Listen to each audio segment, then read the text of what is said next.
সুপ্রিয় দর্শক, আমরা এখন কথা বলছি নৃত্য পরিচালক সমিতির সহসভাপতি জনাব সাইফুল ইসলাম সাহেবের সাথে। আমরা আজকের এই নির্বাচন সম্পর্কে, আজকের এই করোনাকালীন নির্বাচন সময়ে কি সুস্থ নির্বাচন সুষ্ঠুভাবে হয়েছে কি না এর বিষয় আমরা তার কাছ থেকেই জেনে আসি। আসসালামু আলাইকুম, আমি সাইফুল ইসলাম, বাংলাদেশ চলচ্চিত্র নৃত্য পরিচালক সমিতির সহসভাপতি, নৃত্য পরিচালক সাইফুল। অ্যাকচুয়ালি নির্বাচনটা তো শুধু পরিচালক সমিতি, এখানে পরিচালক সমিতি হলো একজন মাদার সংগঠন, ফাদার সংগঠন প্রযোজক সমিতি আমি বলি, আর মাদার সংগঠন হলো পরিচালক সমিতি। এই সমিতি নির্বাচন নিয়ে বা কোনো সংগঠন নিয়ে আমাদের তেমন মাথা ঘামানো কিংবা এই আলোচনা করার সাহস আমাদের নেই, কারণ একজন পরিচালকের পিছনেই আমরা কাজ করি। পরিচালক যে নির্দেশ দেয় সেই নির্দেশ মোতাবেক আমি নৃত্য পরিচালক হই, আপনি ক্যামেরাম্যান হন, এবং আর একজন ফাইট ডাইরেক্টর হোক, একজন শিল্পী হোক, তারা প্রত্যেকটা কাজ করেন পরিচালকের নির্দেশে। পরিচালকরা আমাদের, আমি আগেই বলেছি, ওই প্রযোজকরা যদি আমাদের বাবা হয়, পরিচালকরা আমাদের মা। মা বাবার সম্পর্কে, মা বাবার অনেক কিছুই আমরা বলতে পারি না, আবার না বললেও হয় না। তো বিগত দিনে অনেক নির্বাচন হয়েছে এবং পরিচালক সমিতি, অন্যান্য সমিতি অনেক নির্বাচন হয়েছে, এবং এবারকার যে নির্বাচন কমিশনার আমাদের শ্রদ্ধেয় পরিচালক আব্দুল লতিফ বাদশু সাহেব, যেভাবে গতবারও নির্বাচন পরিচালনা করেছেন, এবারে ঠিক সঠিকভাবেই সেভাবে নির্বাচন পরিচালনা করছেন। আমার মনে হয় গতবারের মতো এবারও একটা সঠিক নির্বাচন এবং সুষ্ঠু নির্বাচন হচ্ছে। আমি সারাটা দিন দেখলাম তো। আর এখানে যারা পাশ করে আসবে প্রত্যেকটা লোক মেধাবী, এরা মেধাবী, এরা বুদ্ধিজীবী, এরা আশা করি চলচ্চিত্রকে, যারাই পাশ করে আসুক, চলচ্চিত্রকে আগের জায়গায় নিয়ে যাবে। এরাই তো চলচ্চিত্রের বাপ মা যেদিকে যাবে চলচ্চিত্র, পুরো গোটা চলচ্চিত্রটাই ওই দিকে যাবে। সর্বোপরি মিলে আজকের নির্বাচনটা আমার কাছে সুষ্ঠু মনে হয়েছে এবং খুব আনন্দ মুহূর্ত মনে হয়েছে। বিশেষ করে আমার কাছে যেন মনে হয় আমাদের প্রতিটা নির্বাচন, প্রযোজক সমিতি বলেন, ফিল্ম ক্লাব বলেন, শিল্পী সমিতি বলেন, পরিচালক সমিতি বলেন, আমাদের কাছে প্রতিটা নির্বাচন একটা ঈদ মনে হয়। এবং আমরা 15-20 দিন আগের থেকেই, যেমন বাচ্চারা বলে না ঈদ আসছে ঈদ আসছে, ঠিক আমাদের নির্বাচনটা একটা ঈদের মতো। সবার সাথে আমাদের যোগাযোগ হয়, সবাই আসে, পুরানা যারা আমাদের শ্রদ্ধেয় পরিচালক, শিল্পী, কলাকৌশলী যারা আছে তারা আসে। তখন মনে হয় আমাদের সেই ঘরটা এখনও সুন্দরভাবে গোছানো আছে। এই নির্বাচনগুলো আমাদের সেগুলো মনে করে দেয়, এবং আপনারাও দোয়া করবেন যারাই আসুক না কেন জয়ী হয়ে, তারা যেন সুন্দরভাবে এই চলচ্চিত্র নামক পালহীন নৌকাটা সুন্দরভাবে তীরে ভিড়াতে পারে, এবং আবার যেন আপনাদের সম্মুখে সে আগে যেমন আপনারা বলতেন এই ছবিটা এমন, এই ছবিটা এমন, এই ছবিটা ভালো, এই ছবিটা অমুক ছবি দেখতেন, ঠিক এদের মাধ্যমে আপনারা যেন আবার চলচ্চিত্র সোনালী দিন যেন ফিরে আসে। আমি এই দোয়া করি, এই প্রত্যাশা করি, আপনারাও করবেন। ধন্যবাদ। আমরা জানি আপনি দীর্ঘ পথ পেরিয়ে আজ এই পর্যন্ত, তবে আপনার জানা মতে, আপনার দীর্ঘ অভিজ্ঞতার আলোকে আমাদের বলবেন, একটা সময়ে চলচ্চিত্র অঙ্গন খুবই জমজমাট ছিল। আজ এই বর্তমান সময়ে চলচ্চিত্র কিছুটা অন্যরকম। দর্শকদের প্রতি যাতে তারা হলমুখী হতে পারে, তার জন্যে আপনার কি প্রত্যাশা, সেই সম্পর্কে দর্শকদের কিছু বলুন। অ্যাকচুয়ালি চলচ্চিত্র একসময় ভালো চলতো, চলচ্চিত্র এখন ক্লান্তিরং চলতেছে। সব কিছুর মিলে দায় আমরাই নেব, আমরা দর্শককে দেব না। আর আপনার যেটা বলছেন দর্শক চলচ্চিত্র দেখে না, চলচ্চিত্র দেখেন দেখেন, আমি বারবারই বলি, এখন প্রত্যেকটা চায়ের দোকান সিনেমা হল হয়ে উঠেছে। ওই দোকানদার কি বোঝে, জানে যে ওই চায়ের দোকানদার কি বোঝে আমার পণ্যটা, আমার মেধাটা সে এক কাপ চার মাধ্যমে মানুষের মধ্যে ছড়িয়ে দিচ্ছে, হ্যাঁ, আর ওই দর্শকগুলো কিন্তু হলে যাচ্ছে না। এই কথাটা আমরা কখনো ধরি, এটা এই দেশের সরকারও ধরে না, এদেশের সরকারও ধরে না, সরকারে যারাই থাকুক না কেন, এই তথ্য মধ্যে যারা থাকে তারাও ধরে না। কেন ধরবে তারা? তারা তো গায়ে সারা দিয়ে চলে। আমি বলবো তারা বলুক, বাংলা চলচ্চিত্র, আমার টাকার চলচ্চিত্র চায়ের দোকানে কেন মাংনা চলবে এক কাপ চার বিনিময়? ওই দর্শকগুলো হলে গেলে তো চলচ্চিত্র আবার ফিরে আসবে। চলচ্চিত্র কেন আসে না? এক নম্বরে আমরা ইদানিং যারা আছি, আমাদের পুরোপুরি দোষটা প্রথমত আমরা ভালো গল্পটা চুজ করতে পারি না। আরেকটা হলো আমাদের যারা প্রযোজকরা আসে, যেমন আগের প্রযোজকরা বিজনেস মনে করে আসতো, বিজনেস মাইন্ডে আসতো যে না আমি এই ছবিটা এখানে চলচ্চিত্র ব্যবসা করতে চাই, বিজনেস করব। এখন তারা ওই বিজনেস মাইন্ডে আসে না। আমাদের কিছু প্রযোজক আছে, সবাই না, কিছু প্রযোজক আছে বিজনেস মাইন্ডে আসে না। তারা শুধু আসে চলচ্চিত্র ঘুরতে। 1 কোটি টাকা এখানে ফেলে রেখেছে, অত তার চিন্তা নেই, সে গেছে। কিন্তু এই চলচ্চিত্র যারা আগে ছিল তারা কিন্তু ছবিটা কেমন হলো, এই ছবিটা গল্প কেন চললো না, তারা কিন্তু চিন্তা ভাবনা প্রত্যেকটা প্রযোজক। এখন এটা হয়তো আমরা করি না, আমরা টেকনিশিয়ান তারাও ওইভাবেই চলি, শিল্পীরাও হয়তো ওইভাবে মনোযোগ দেয় না। আর সবচেয়ে বড় হলো দর্শক যদি হলে যেত মনোযোগ দেয়া, তাহলে আমার দোষগুণগুলো ধরতে পারতো, তাহলে আমরা হয়তো ওই দোষিত হয়ে আমরা হয়তো চলচ্চিত্রকে আরও এগিয়ে নিতে পারতাম, ভালো ছবি দিতে পারতাম। সব কিছু মিলেই চলচ্চিত্র ক্লান্তি নাম, তবে এটা থাকবে না, ঝড় আসে ঝড় চলে যায়, হ্যাঁ, এটা থাকবে না ইনশাল্লাহ। এই চলচ্চিত্র, এই যে নতুন প্রজন্মের যে পরিচালকরা আসছে এবং শিল্পীরা আসছে, আমার মনে হয় এই চলচ্চিত্রকে তারা চেষ্টা করলে আগের জায়গায় নিতে পারবে।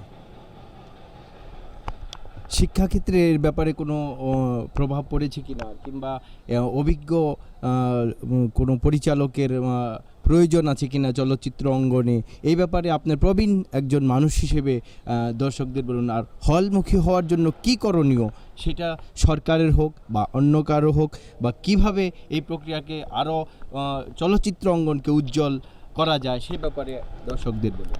প্রথম আপনি বলেছেন যেটা, আমি ওটার জবাবটা দিয়ে নিই, শিক্ষাগত ব্যাপারে। একজন শিক্ষাগত ব্যাপার কি, একজন চলচ্চিত্রকারই তো শিক্ষক, একজন চলচ্চিত্রকার শিক্ষক।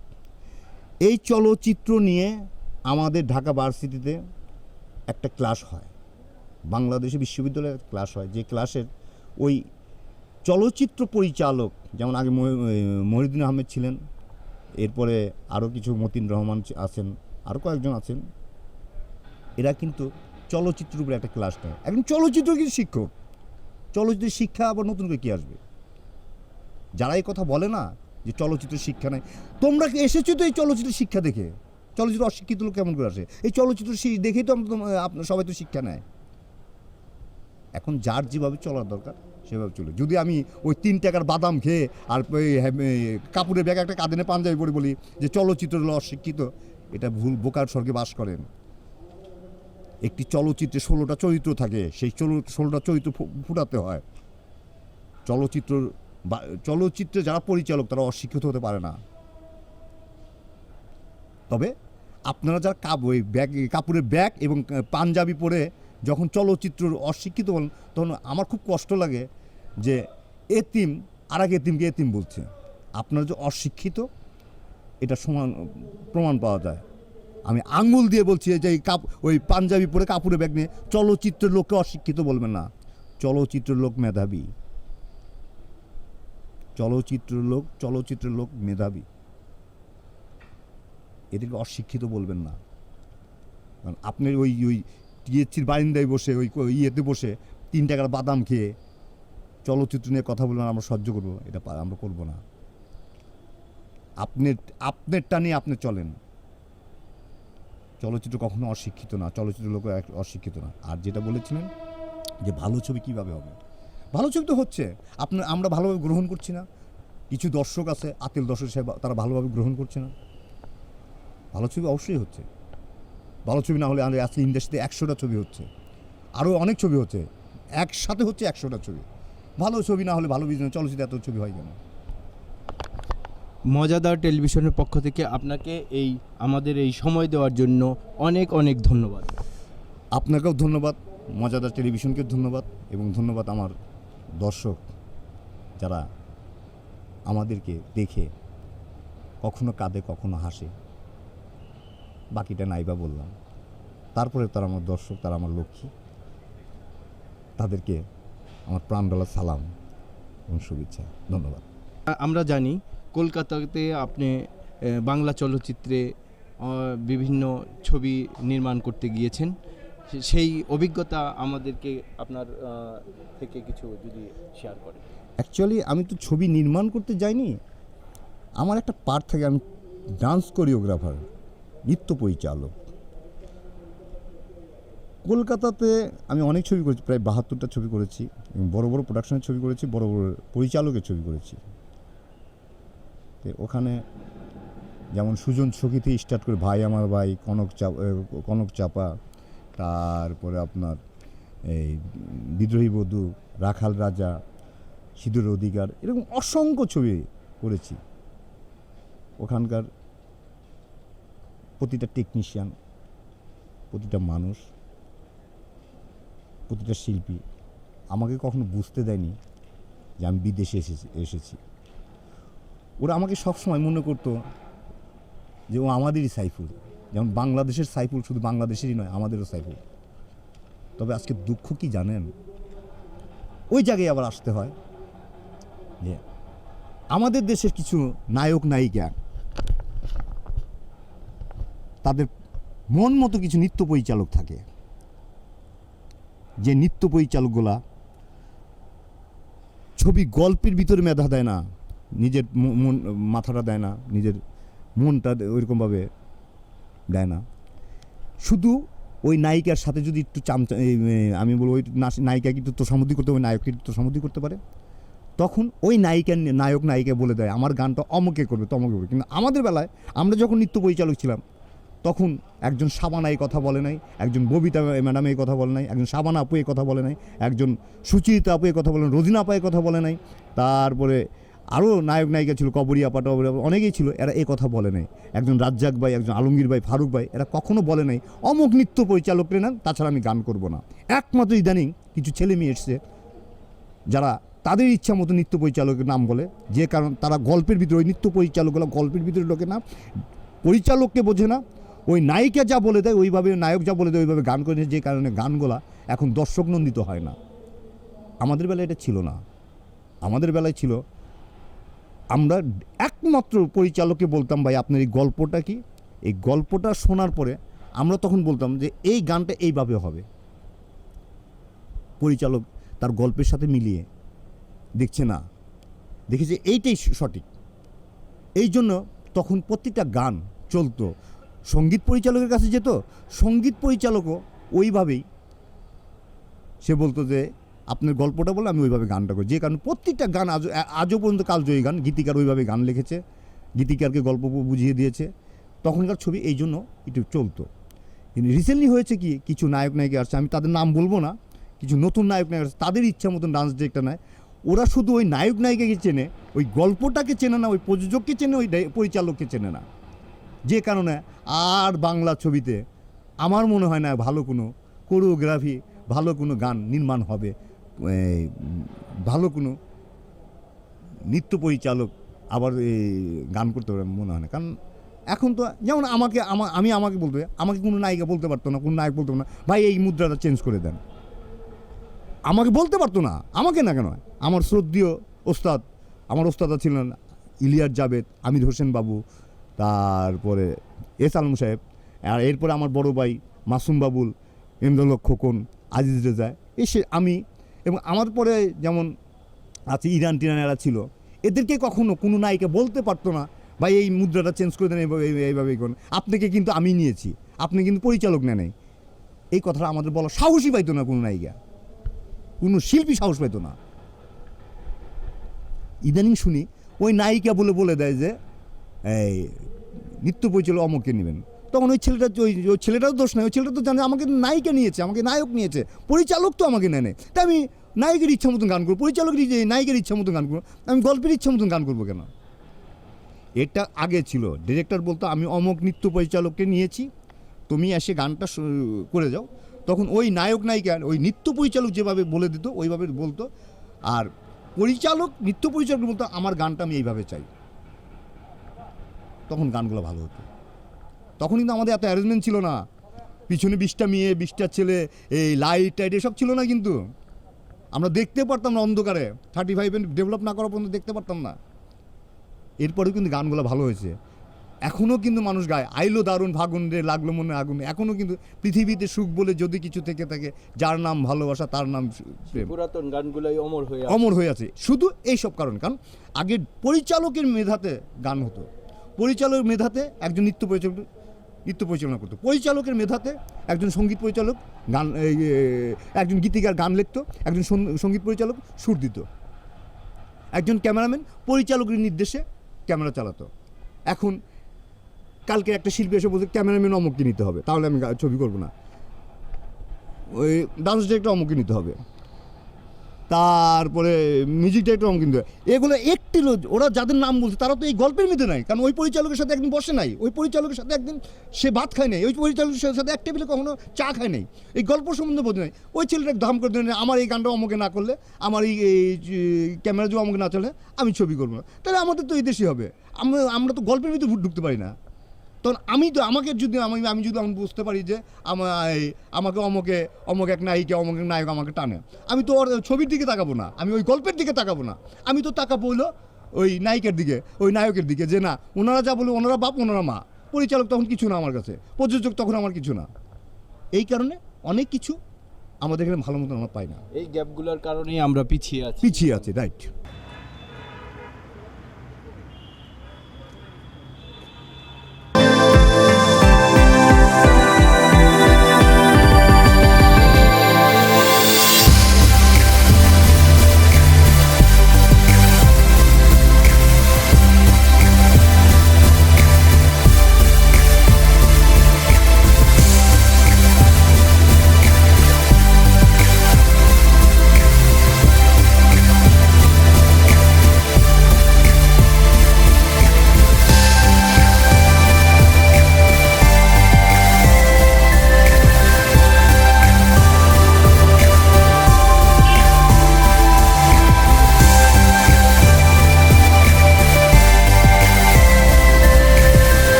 যখন লক্ষ্মীর ঘরটা ছেড়ে অন্য কোথাও যায় না, তখন না কষ্ট লাগে।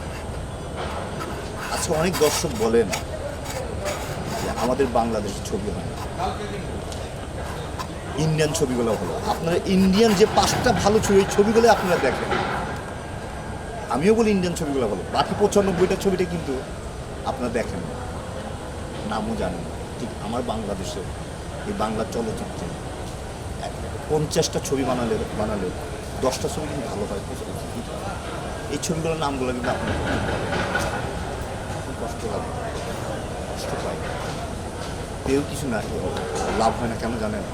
আপনারা তো আমাদের লক্ষ্মী, আপনারা তো হলে গিয়ে আমাদের একসময় গালি দেবেন, একসময় বাবা দেবেন, একসময় বলবেন কী পচা ছবি বানাইছে, একসময় বলবেন বাহ কী সুন্দর ছবি বানাচ্ছে, তারপরে বলবো আপনার হলে গিয়ে ছবি দেন।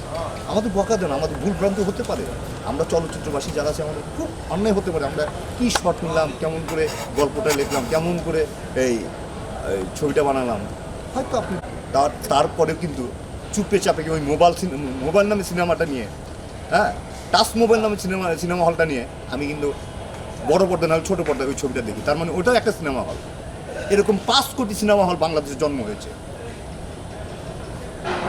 হ্যাঁ, আমরা টাকা পাচ্ছি না, আমরা আমাদের পারিশ্রমিক পাচ্ছি না, কারণ পাইরেসি হয়ে যাচ্ছে, চোর চুরি করছে।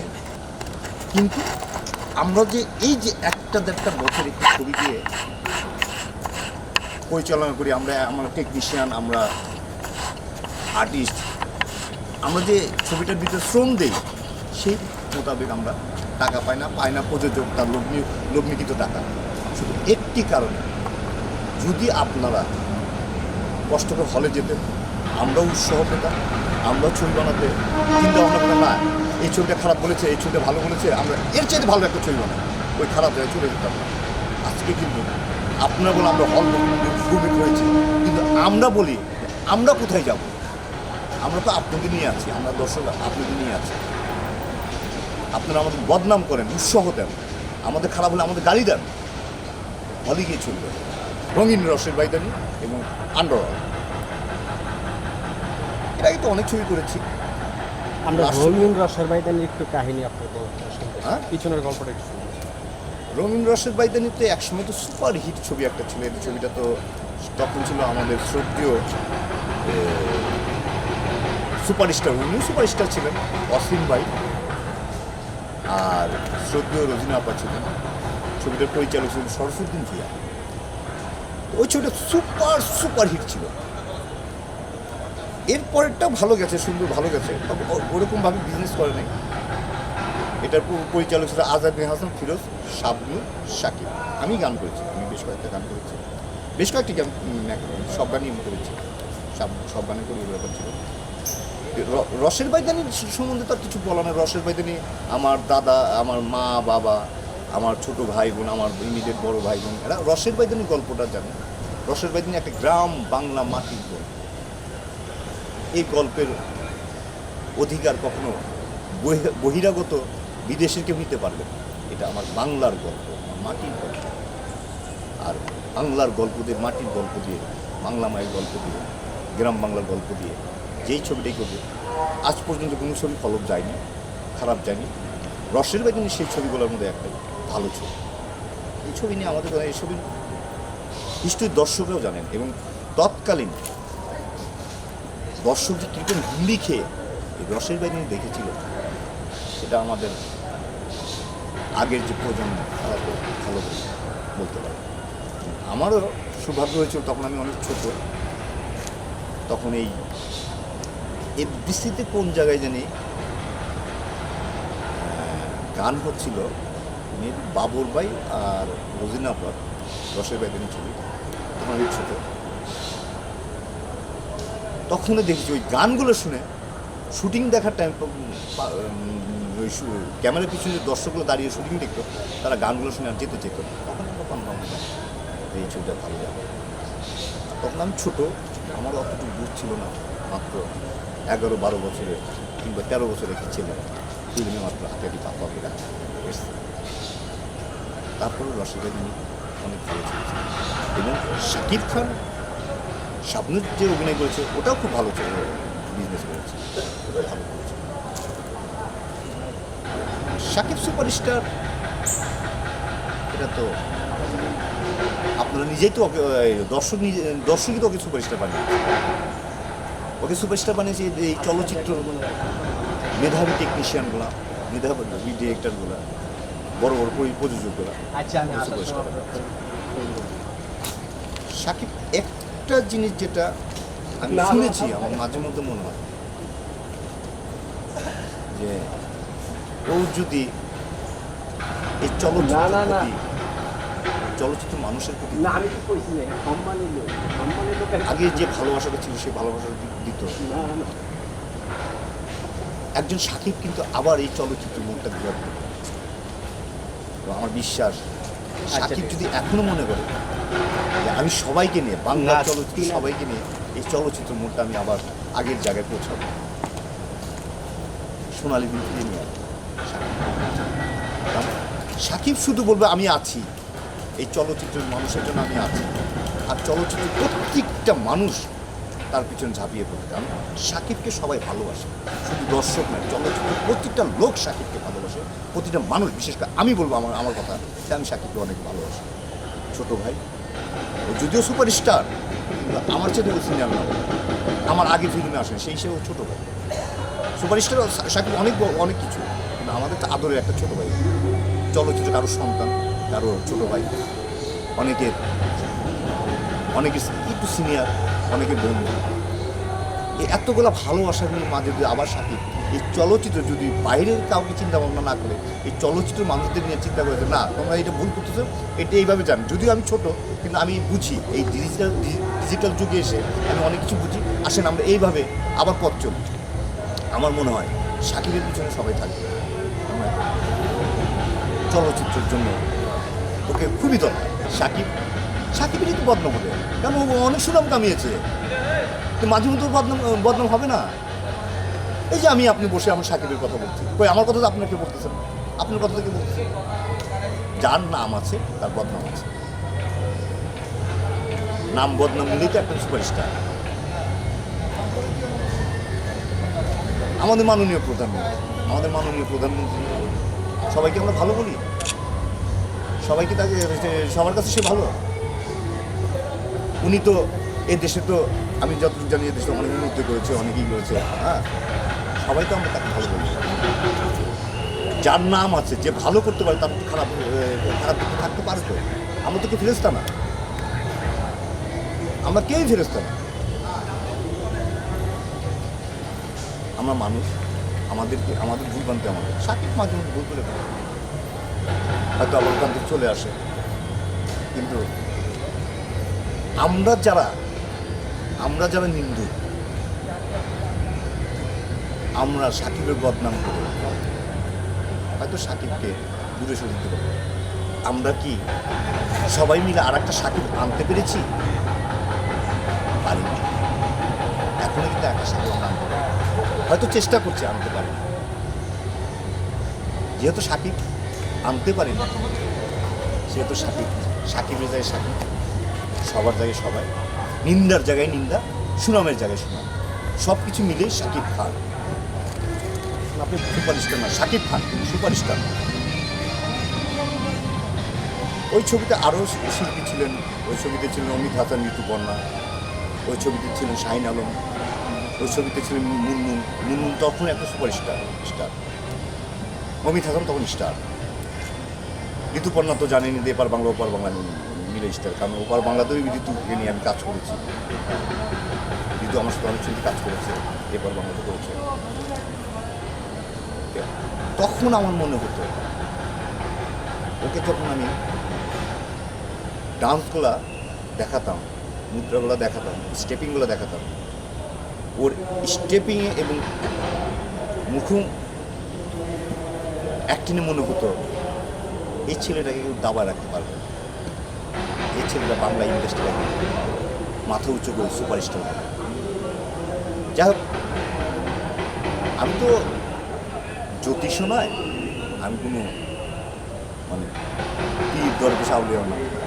যাই হোক, পাপি মন থেকে এই কথাটা বের হয়েছিল। তখন আমার মনে আছে সাকিবটা, যদি সাকিবও জানে এই কথাটা, সাকিবটা আমি বলেছিলাম এই বাংলা ইন্ডাস্ট্রি তুমি ডোমিনেট করতে পেরেছি কিনা জানি না, বাংলা ইন্ডাস্ট্রিকে আগে ধরে রাখতে পারবে। এখনও বলি, তখনও বলছি, এখনও যদি ও মনে করে, আরও যদি মনে করেন আমি একা, তাহলে আমরা অসহায়। আমাদের ভাই, আমাদের ছেলে একা একা চলতেছে, একা একা পথ চলতেছে, কিংবা অন্যর বাড়ি থেকে ভাড়া করে নিয়ে এসে সাথী বানিয়ে তাদের নিয়ে ঘুরতেছে। আর সাকিব খান মনে করে না, আমি তোমাদের কাছে সেই সাকিবই আছি যে সাকিব প্রথমে এসেছিলাম, আজও আমি তোমাদের কাছে সেই সাকিব আছি। তোমরা শুধু আমাকে কেউ ভালোবাসা দিয়ে, কেউ বুদ্ধি দিয়ে আমার পাশে চলো, ইনশাল্লাহ। আমি বললাম, ওই যে একটা কথা আছে না, তীর হারাই ঢেউয়ের সাগর পাড়ি দেবে, এই চলচ্চিত্রে তীর হারাই ঢেউয়ের সাগর সাকিব নামে একটি মাঝি নৌকাটা তীরে বিলাতে পারবে।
উল্টা ও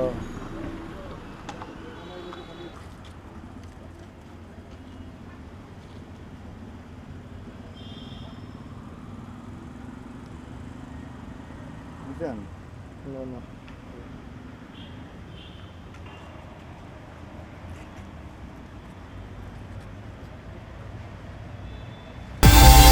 অনেক ধন্যবাদ। আপনাকে ধন্যবাদ।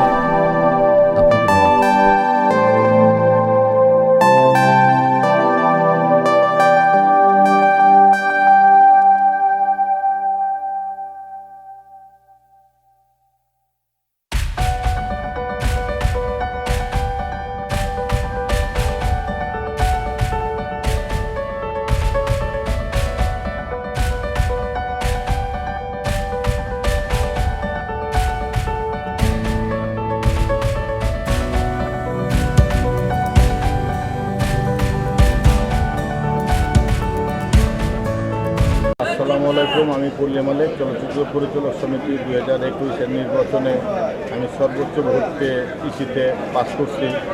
তবে আমার জীবনের সর্বশ্রেষ্ঠ জীবনের ভোট। আমি চাই এই পরিচালক সমিতি আজীবনের জন্য নীতি সব কিছু মিলা যাতে বাংলাদেশের চলচ্চিত্র উন্নয়ন কর্পোরেশনের যেভাবে যেটা চলচ্চিত্র উন্নয়নের জন্য যা যা করণীয় সেটা আমি করব, এবং চলচ্চিত্র সিনেমা হল যতগুলো বন্ধ হয়ে গেছে সেগুলো পুনরুদ্ধার জন্য আমি আপ্রাণ চেষ্টা করব যে বাংলাদেশে যাতে 1400 সিনেমা হল আবার নতুন করে আসে। এই জন্য আমি সমগ্র বাংলাদেশ মাননীয় প্রধানমন্ত্রী শেখ হাসিনার কাছে আবেদন করব যাতে 1400 সিনেমা হল বাংলাদেশে আবার নতুন করে জীবন প্রাণ ফিরে পায়।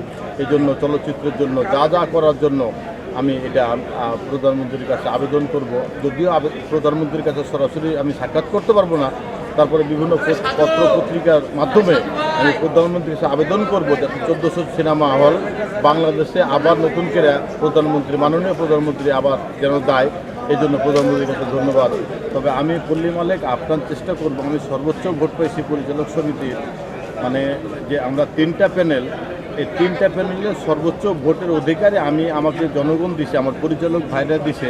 তবে আমি আপনার চেষ্টা করব বাংলাদেশ চলচ্চিত্র যাতে পুনরুদ্ধার, মানে আগের যে সিনেমা আমরা যখন 2001-এর ডিরেক্টর হয়েছি, যখন সিনেমা চলছে 1400-1500 সিনেমা হলে, এখন বর্তমান বাংলাদেশে 100-200 সিনেমা হল, যাতে এই সিনেমা হল আমরা পুনরুদ্ধার মানে পূরণ করতে পারি। এই জন্য মাননীয় প্রধানমন্ত্রীর কাছে আকুল আবেদন করব যাতে এই সিনেমাগুলো আমরা ফিরে পাই। এর চেয়ে তার বেশি কিছু বলতে পারবো না। আসসালামু আলাইকুম। এখানে আসন্ন ভোটের ব্যাপারটা আমি বলি, এখন ঘটনা হলো পরিচালক সমিতিতে, না আমি বলছি আপনার কথা বলছি, পরিচালক সমিতি এমন একটা জিনিস, এখানে যারা পরিচালকরা যারা চিনে জানে বুঝে এবং পরিচালক সমিতি যারা কাজ করবে তাদেরকেই পরিচালক সমিতি ভোট দেয়। এই কারণে আজকে আমাদের সবাই ভোট দিয়ে সর্বোচ্চ মানে হাইস্ট ভোট দিচ্ছে। এই জন্য সমস্ত পরিচালকের কাছে আমি চিরঋণী, সমস্ত পরিচালকের কাছে আমি শ্রদ্ধা জানাই। আসসালামু আলাইকুম।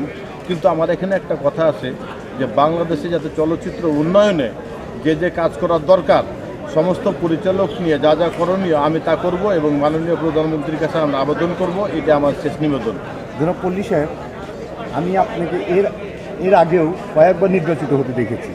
হ্যাঁ, তো আপনি যখন পরিচালনার দায়িত্ব নিয়েছেন এক একটা ছবিকে, আপনি ছবিগুলো খুব আমার ব্যবসায়ী সকল ছবি হয়েছে, তখন কিন্তু আমি দেখেছি, যেমন আমি আপনাকে দিয়ে বলি যে তখন আপনি একজন পরিচালক নির্ভরশীল ছবি হতো, এবং পরিচালকই আপনাকে আমি দেখেছি আপনার পুরো ইউনিটটাকে ডোমিনেট করতেন।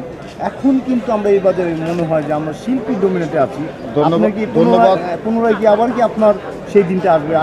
ধন্যবাদ সাইফুল ইসলাম নৃত্য পরিচালক। আমি সিনেমা বানাইছি কয়লা, কঠিন প্রতিজ্ঞা, খেসারত, ময়দান, ভেজাল, মায়ের আসন, তারপর কঠিন প্রতিজ্ঞা, অনেকগুলো সিনেমা আমি পরিচালনা করছি।